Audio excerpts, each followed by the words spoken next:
Chers amis, bienvenue à votre émission Nature et Vie. Aujourd'hui, nous allons parler d'un cas qui nous tient vraiment à cœur, c'est l'albinisme. Et montrer que l'albinisme est une cause commune. Aujourd'hui, dans nos sociétés, nous voyons qu'il y a la discrimination, le rejet et tout ce qu'il y a comme maltraitance amène cette société à banaliser tout ce qui se passe. Donc cette émission que nous faisons aujourd'hui, c'est pour montrer que le cas des albinos est une cause. Nous devons comprendre que derrière cette cause, il y a de grandes souffrances.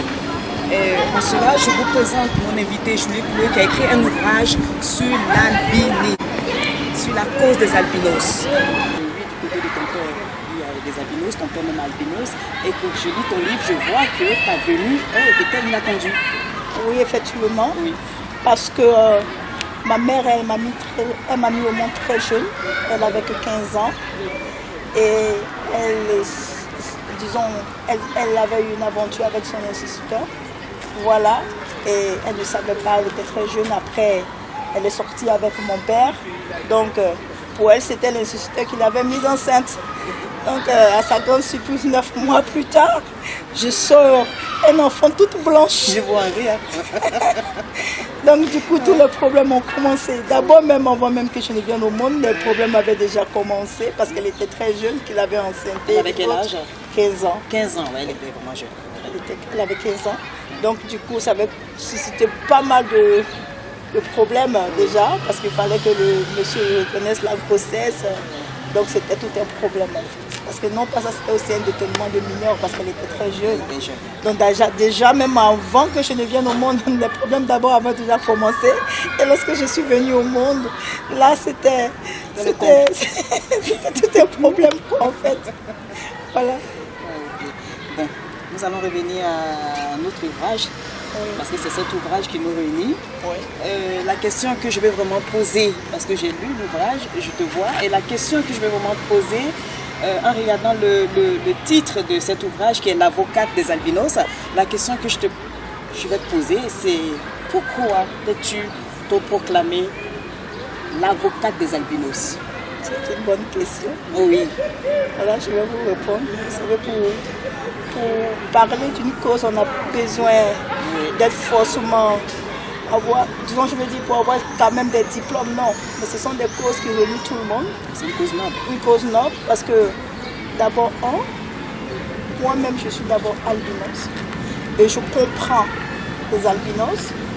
Et certaines personnes qui ne peuvent pas parler, qui viennent me voir. Vous savez, ce n'est pas tout le monde qui peut se mettre devant une caméra et expliquer ce qu'il vit de son quotidien. Moi, j'en fais partie. Il y a plusieurs personnes qui en font partie. Et cette cause, elle ne concerne pas seulement que les albinos, elle concerne tout le monde. Et c'est une cause qui est noble. C'est pour cela que moi, je viens devant la caméra pour parler de ce problème-là. C'est un privilège pour nous, en Nature et Vie, de chez Farel Vision.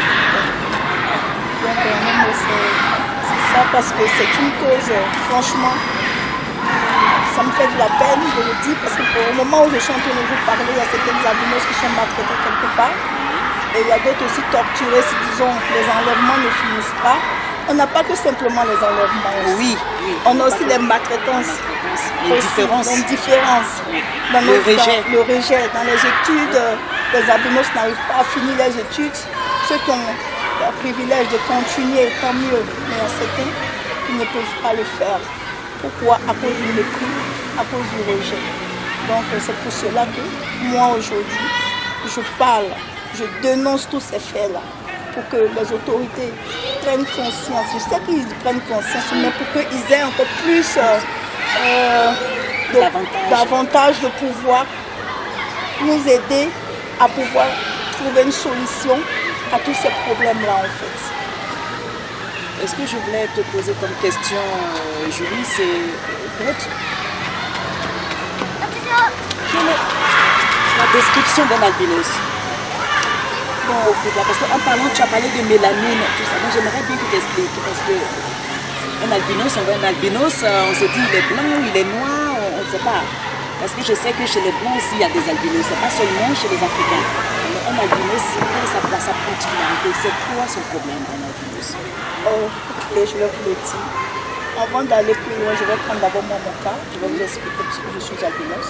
C'est un très bon cas. Voilà. D'abord, moi, Julie, je parle de d'abord moi, je demande de généraliser tout le monde.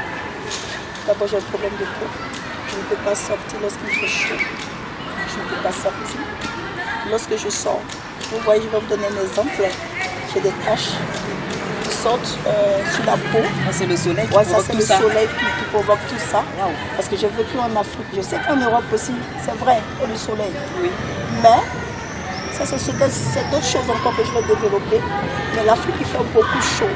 Et lorsque tu n'as pas aussi des parents aussi pour t'encadrer, tu es livré à toi-même. Ça fait honte.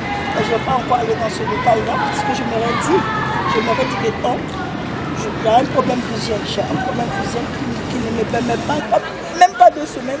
On m'a dit que je viens de l'eau, parce que je suis albinos.